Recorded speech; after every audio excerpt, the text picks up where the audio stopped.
Listen on the Horn. OnTheHORN.com.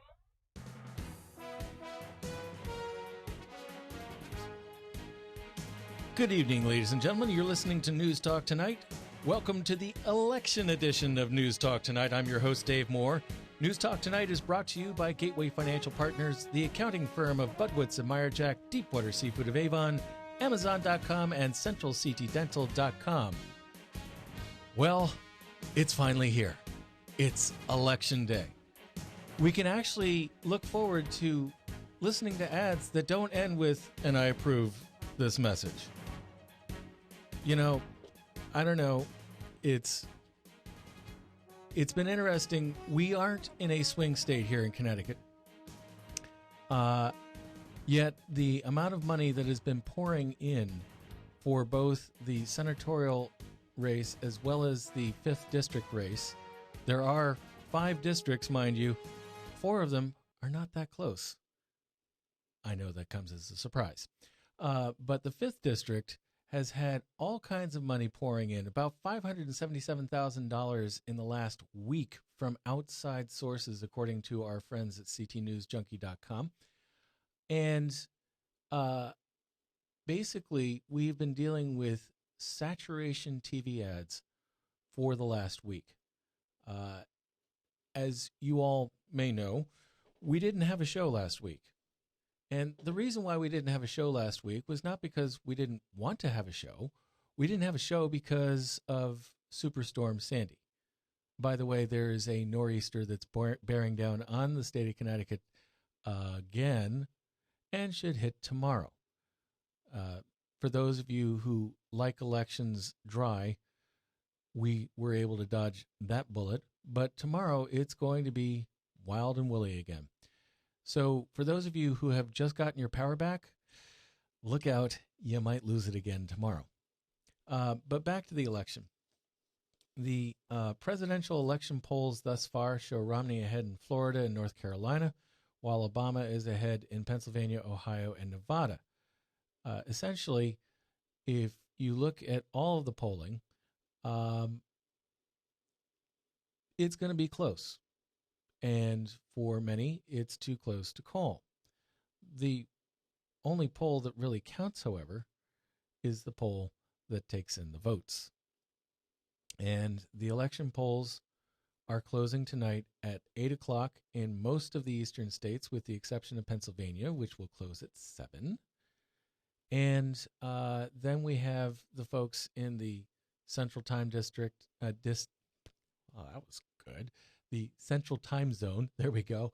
And then the far west will be about 3 hours behind us. So the polls will be open up until about midnight Eastern Standard Time.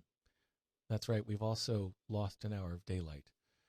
I love this time of year. Some of the early voting states, such as Pennsylvania, Ohio, Wisconsin, have shown a margin of almost 3-1 registered Democrats voting to registered Republicans. That doesn't necessarily mean that the Democrats are going to come out ahead in those states, but it does indicate that there is a bit of a hill to climb for the Republican candidates, be they congressional, senatorial, or presidential. As far as the Connecticut elections, both the Senate race and the 5th Congressional District are fairly tight. They are 2 of the most expensive races being run in the United States.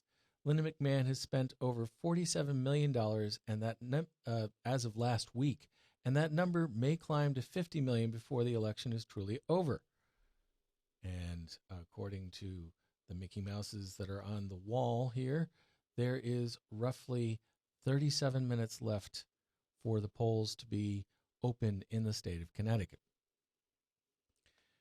The interesting thing in my book is that Linda McMahon has spent close to, if not actually, $100 million in the last 2 years in order to run for a vacant Senate seat. That is an incredible amount of money. And when you think about it, third world countries could take up to 10 years to spend that amount of money. That's been spent by one person in 2 years, just so that she could join the club known as the United States Senate. One of the big factors in this year's election, and it has been a factor in the last 2 election cycles, presidential election cycles, is the vote of women. And what is truly interesting to me is that you don't have a voting bloc that votes consistently one way or the other when you are dealing with women in elections. You have plenty of Republican women who are either running for office or who are voting who don't necessarily vote a particular way on women's issues. The women's vote is kind of like the Democratic Party in that you've got a wide spectrum of voters who are part of the quote bloc, end quote.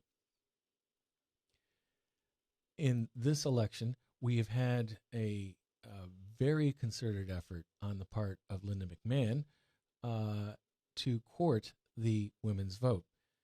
A clear indicator of that has been a series of ads in which she has touted herself as an independent voice. She likes to point out that she is the independent party nominee. Now, that is not a very large party in the state of Connecticut, and it is certainly a third party, but the biggest voting bloc is not the independent party bloc, it's the unaffiliated voters. And there has been it's been very hard to read how women have responded to McMahon's overtures. Certainly, there is not the disparity in polling with this year's election as there was 2 years ago. If you recall, when Linda McMahon was running against Senator Richard Blumenthal, it was kind of close in August and September, and then all of a sudden, Senator Blumenthal's lead began to grow to the point where it was, by some polls, almost 15%. The actual election results was a 10% difference, which amounted to be about 100,000 votes. And women's votes in that election made up a considerable percentage of that margin of victory. This year, it's a lot closer. And the real question is going to be who gets the voters out? Whether it's women, whether it's just voters in general. I heard tonight on the news on the way in from TIC, 1080 in Hartford, that there is estimation that there will be a voter turnout of somewhere between 75 and 80%. That's 75 to 80% of registered voters actually coming out to the polls and voting. Now, Connecticut has always been relatively good about getting voters out to vote. It is a presidential election. There is a spirited senatorial campaign. There is a spirited congressional district campaign going on, albeit one segment of the state. That has driven the participation percentage up. What is also interesting is that over 200,000 new voters have registered since January 1 of 2012. That is the second largest number of new voters registering in a year period in the history of the state of Connecticut. The year that had the highest number was 2008. Now, I can tell you, I know of 2 new voters who weren't able to get their absentee ballots in time, 2 of my kids. But you got to figure if 75 to 80% of the newly registered voters vote, that's a good chunk of change. That's anywhere between 150 and 160,000 new voters voting in this year's election. Traditionally, the higher a voter turnout, the better it is for Democrats. That is not necessarily the case this time around. And the reason is that you have a voting block, if you will, of about 500,000 folks for the Democrats, about 450,000 registered Republicans, and over 800,000 unaffiliated voters. Those are the truly independent voters. And in order for McMahon to win in the state of Connecticut, she would have to not only get all of the Republican votes, she would have to get a pretty significant percentage of the unaffiliated votes. And I'm not sure that that's going to happen. So after I do a little bit of bill paying, I will give you my prognostication as to what will happen as far as the presidential race, as far as the senatorial race, as far as the congressional district races. The first 4 districts are not all that interesting. Sorry, guys. But frankly, there hasn't been that many ads for the various other districts other than the 5th district. So I'll give you that when I get back from paying the bills. On the Horn.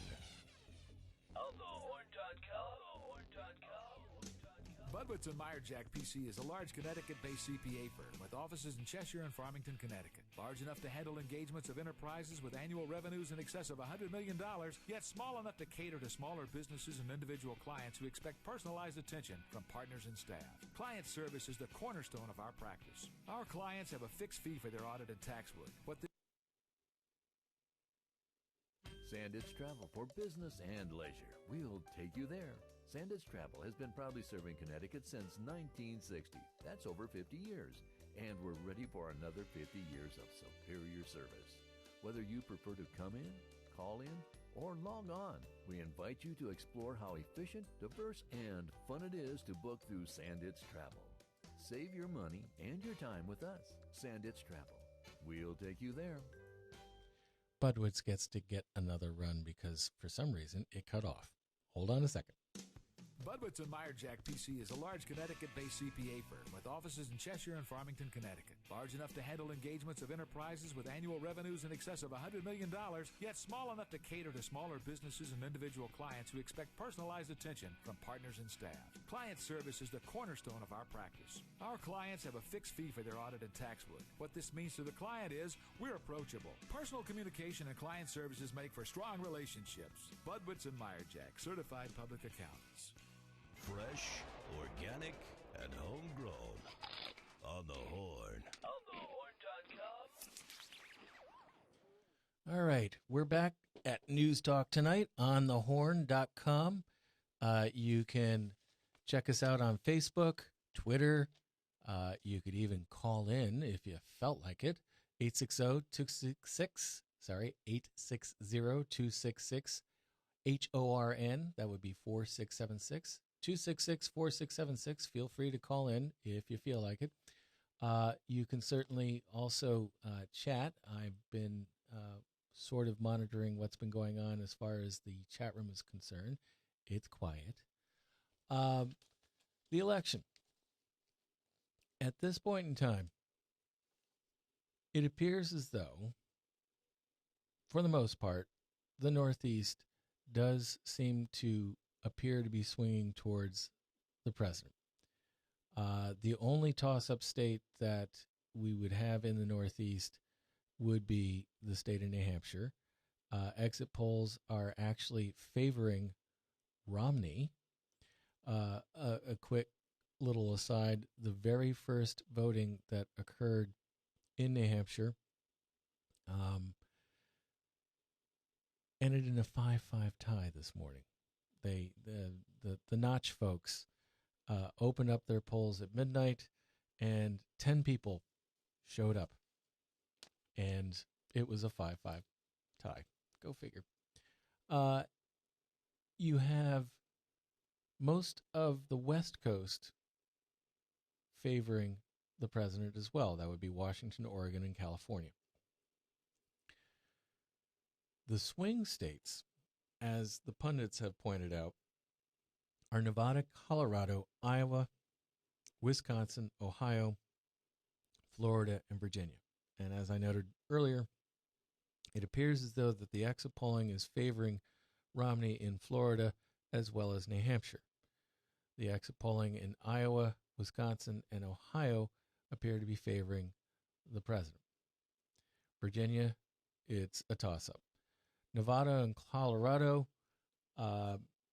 appear to have been favoring the president, and if the Latino vote comes out strong, there's almost 30% of the electorate in Colorado and Nevada comprising of Latino voters.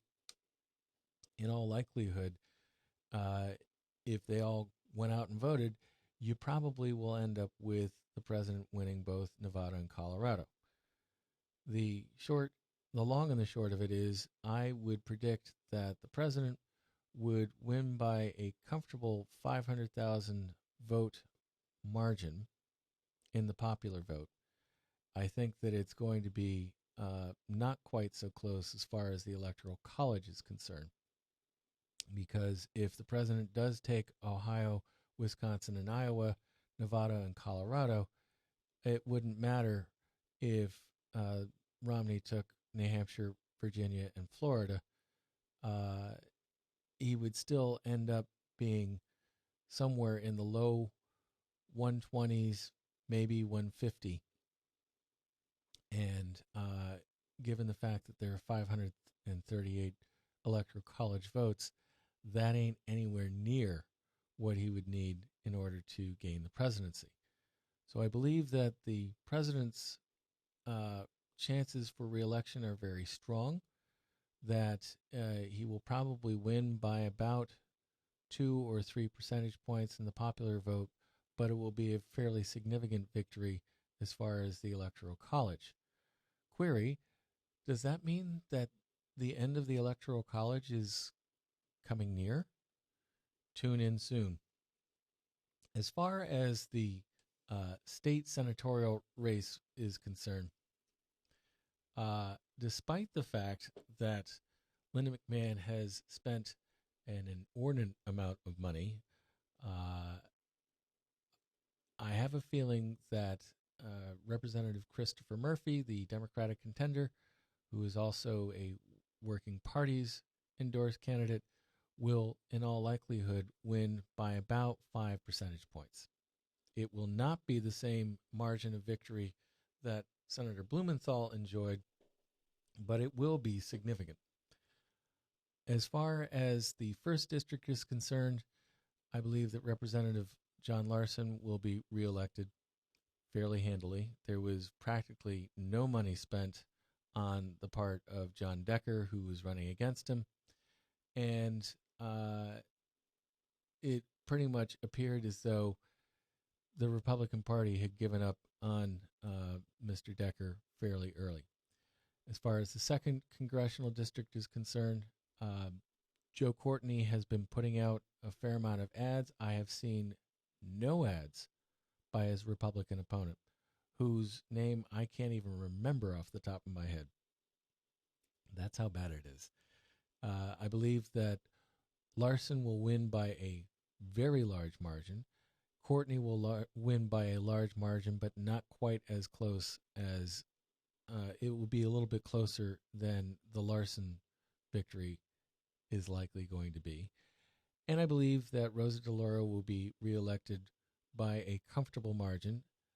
It will be a margin of victory that will be between the Courtney level and the Larson level. And then Jim Himes in the 4th District will likely be reelected by an even smaller margin. That brings us to the 5th. There has been a lot of money, as mentioned at the top of the show, $577,000 in the last week, if memory serves correctly, and I can double check that thanks to our friends at ctnewsjunkie.com. In the past few weeks before Election Day, super PACs and special interest groups have poured around $577,000 into state, house, and Senate races. That's the state level stuff. That's not even including the 5th District. It seems to me that there's actually been a couple of million in ad buys over the last 2 weeks from outside interests. In other words, PACs and organizations that are not related to the individual campaigns. And we have to remember that Senator Roraback does come from a district that is within the 5th District, so he's relatively well known, at least in the Litchfield Hills area. What counters that are the cities: New Britain, Waterbury, Torrington. And what you are likely going to see is a very tight race. The last poll that was done showed Esty with a 3 percentage point margin. That, however, was within the margin of error of 3.2%, if I recall correctly. So it's a toss-up. And my sense is that, particularly with the most recent ad buys, that Roraback will possibly squeak by with a very close victory. It may be close enough that there will be a need for a recount. In the state of Connecticut, it is also highly unlikely that Mitt Romney will win in Connecticut. So it is entirely probable that his election will not have helped any of the Republican candidates in the state of Connecticut. And that's borne by the fact that in the last 2 weeks, the McMahon ad buys have clearly touted her independence and her independent voice. In other words, she is trying to paint herself as someone who is not a party hack, someone who is not going to vote the party line. Whether there would be enough folks to believe that or not is kind of up in the air. My sense is folks won't believe that. Roraback, however, has been running the same campaign line, and that actually has resonated, and in part that is because he has a voting record that backs that up. He is considered to be a moderate Republican who is fiscally conservative but socially almost liberal. Kind of a, forgive me, Republicans, a Lowell Weicker Republican who is very much the same way. That is the type of elector, that is the type of candidate that the electorate supports in this state. We'll have a little bit more about not only how the local races are being impacted by outside money after I pay some more bills. Be right back. On the Horn.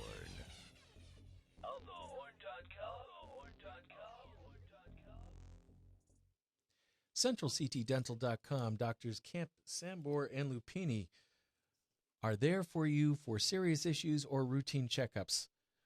Go nowhere else. Easy to get to on the Plainville-Farmington line. Call 860-747-5761 or make an appointment online at CentralCTDental.com. News Talk Tonight is also brought to you by Deepwater Seafood of Avon. Have you been to the only fish market in Farmington Valley? Deepwater is located on Route 44 and is open 6 days a week, Monday through Friday, 10 a.m. to 6:30 p.m., and Saturdays, 10 a.m. to 5 p.m. One of the best things about Deepwater is their fish are fresh. 2 deliveries daily to meet your needs. Deepwater has a menu of grilled fish items, scampi, fish and chips, soups, bisques, and chowders. For your catering needs, authentic paella, cedar plank salmon sides, and always the traditional New England clam bake. It may be chilly out, but it's still a good time to have a clam bake. Deepwater also has the very best shrimp cocktail that you'll find anywhere. Call in your order at 860-676-9657, and they'll have your order ready for pickup when you arrive. Deepwater Seafood of Avon, not just for the halibut. Fully operational. Fully engaged. On the Horn. Hartford. OnTheHORN.com.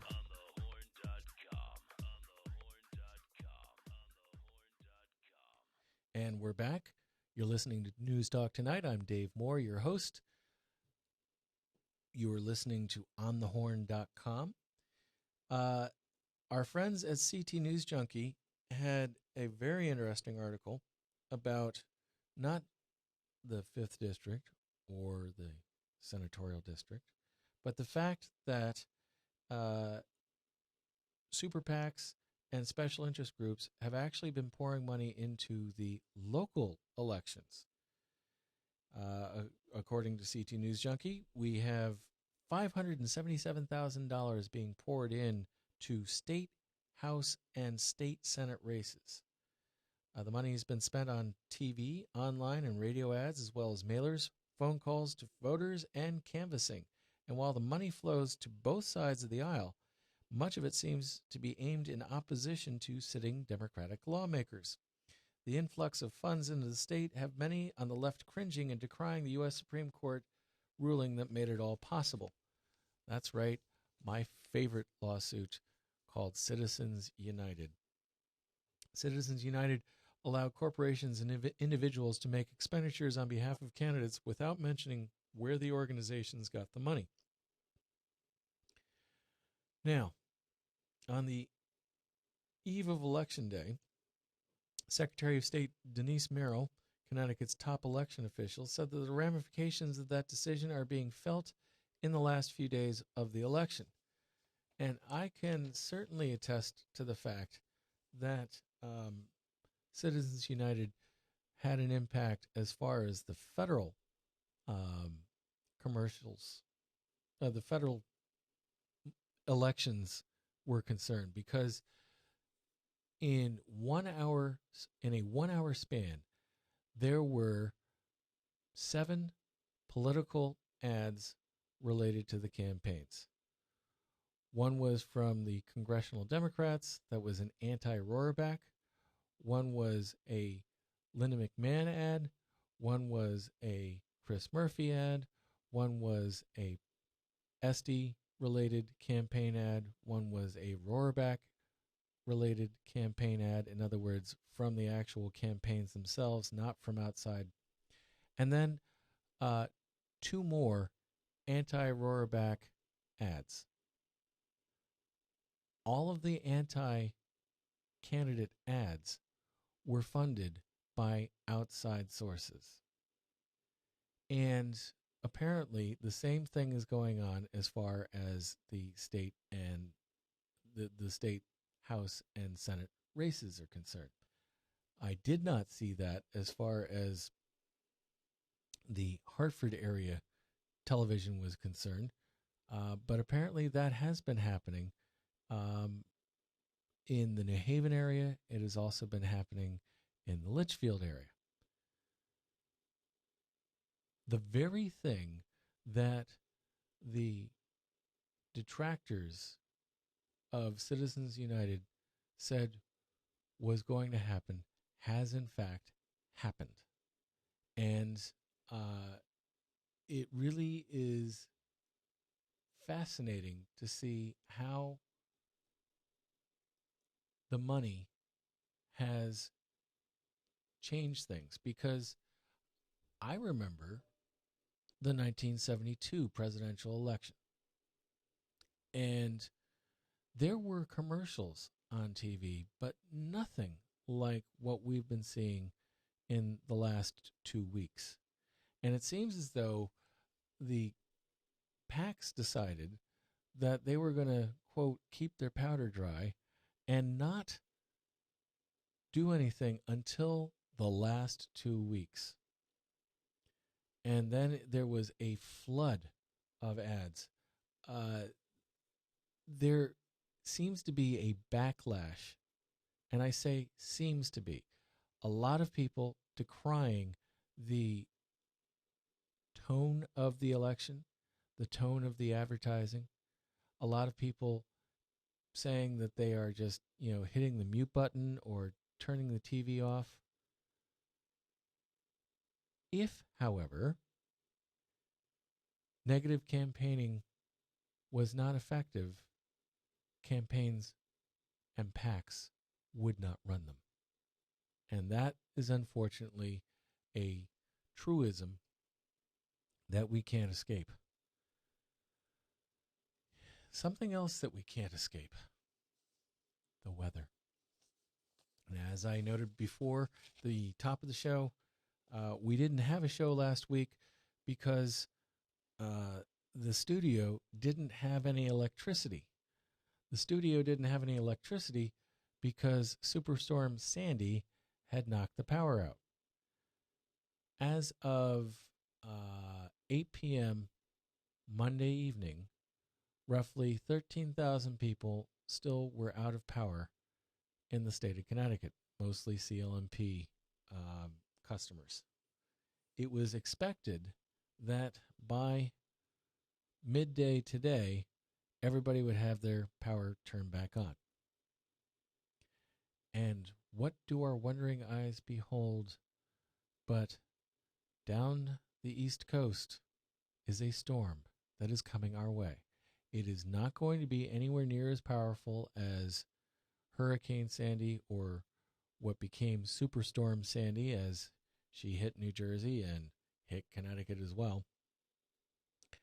And the latest reports indicate that the nor'easter may well track a little further east than originally anticipated,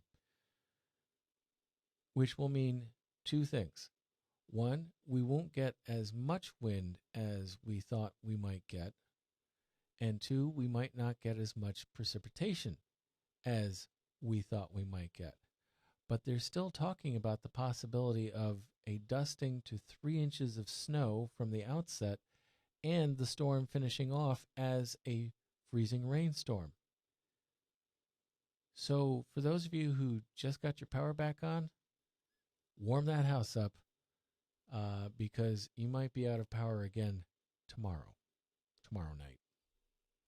They are calling for winds of up to 70 miles an hour. That was as of 6 o'clock last night. Today, it's more likely going to be gusts of 50 miles an hour because, again, the storm is tracking a little further out to the east. And we are dealing with more freezing precipitation than we had originally been forecasted, which doesn't do the newly repaired wires a whole lot of good. So for those of you who just got your power, as I said, brace yourselves. It's not going to be fun in the next 48 hours. Now, back to the election.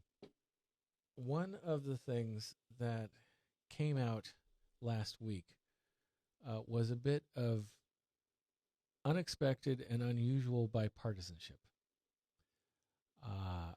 When President Obama visited New Jersey, he visited the Jersey Shore and was touring a number of spots that were significantly impacted by the hurricane/superstorm. The president heard from a number of people who have been significantly impacted, along with Governor Chris Christie. And what was surprising to some was the results of the president's visit was not only the fact that people were indicating that they felt that they were being listened to by the president, it was also a series of compliments that were given by the Republican governor. One of the things that the governor said was, right now, the presidential election is the furthest thing from my mind. What we need to do is to rebuild the state and get people back to where they need to be as far as the recovery efforts were concerned. And the president is doing a wonderful job. The president himself was complimentary of Governor Christie in Governor Christie's response to the storm. And as a quick side note, one of the things that Governor Christie did in the last few days was to authorize the use of online voting for folks who are from the Jersey Shore area and the areas like, for instance, Hoboken that was significantly flooded, and or the use of fax voting. That is almost unheard of. This type of voting has been made available to service men and women, and is something that has proven to be fairly not only effective but also accurate. And what apparently Governor Christie did was to open that up to citizens in the affected areas. Meanwhile, in New York, Governor Andrew Cuomo executed a executive order that allows New Yorkers to fill out affidavits and vote in polling places that are not necessarily in their voting district. This is unprecedented. Both the New Jersey decisions relative to voting and the New York decision relative to voting. And it is an indication of how partisan politics does not always have to play a role in how we govern ourselves. And both Governor Cuomo and Governor Christie have indicated a willingness to work with each other in helping their affected areas recover. And in fact, our own governor, Daniel P. Malloy, has indicated a fairly far-sighted view of how Connecticut, New York, and New Jersey may well have to essentially band together to recover from the long-term effects of Superstorm Sandy. And that, ladies and gentlemen, is something that we haven't seen in almost 12 years. And it's kind of sad that it's a storm that brings out the kind of political activity that we should be seeing from our politicians. And if we could just take the spirit of the recovery from 9/11, the spirit of the recovery from Hurricane Katrina, the spirit of the recovery that is being shown now from Superstorm Sandy, and transpose that onto the political landscape, we would not be dealing with a sequestration vote by the end of the year that will either pass and we will have reasonable and rational cuts to our budget, or partisan bickering will prevent such a bill to pass and result in $1 billion being cut from all aspects of the budget. And in certain areas, devastatingly so. And it would include our defense budget, which is something that Connecticut holds near and dear because we have an inordinate number of defense contractors that are employing folks in our state. The question will be, my prediction is not only is Obama going to be reelected president of the United States, the Democrats will probably pick up about 2 or 3 senatorial seats, which means that we will be dealing with a 53 to 47 or 54 to 46 split in the Senate.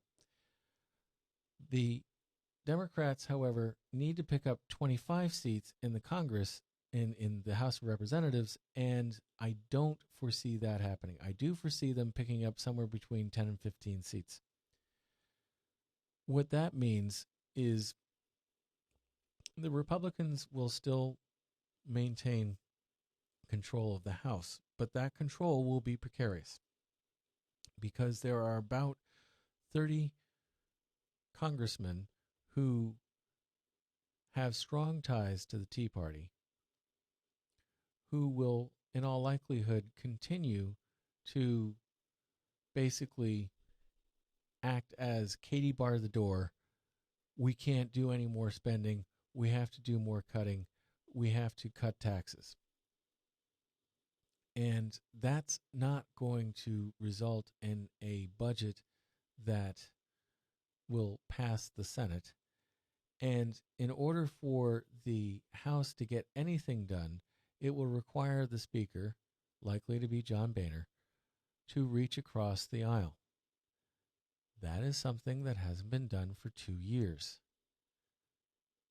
Hopefully, it won't take that long for the Republican leadership in the House to figure out that if you're going to set things up for 2016, you can't continue the course that you have. It will result in financial ruin otherwise. Well, you've been listening to News Talk Tonight on the Horn. I'm Dave Moore, your host. You have been... the show has been brought to you by Gateway Financial Partners, the accounting firm of Budwitz and Meyerjack, Deepwater Seafood of Avon, Amazon.com, and CentralCTDental.com. Next week, we will know who will be President of the United States come January of 2013. We will also know who will be running the Senate and who will be running the House. Hopefully, we will have reasonable people in there. Tune in next week, and I'll give you the recap. Thanks for listening. Good night.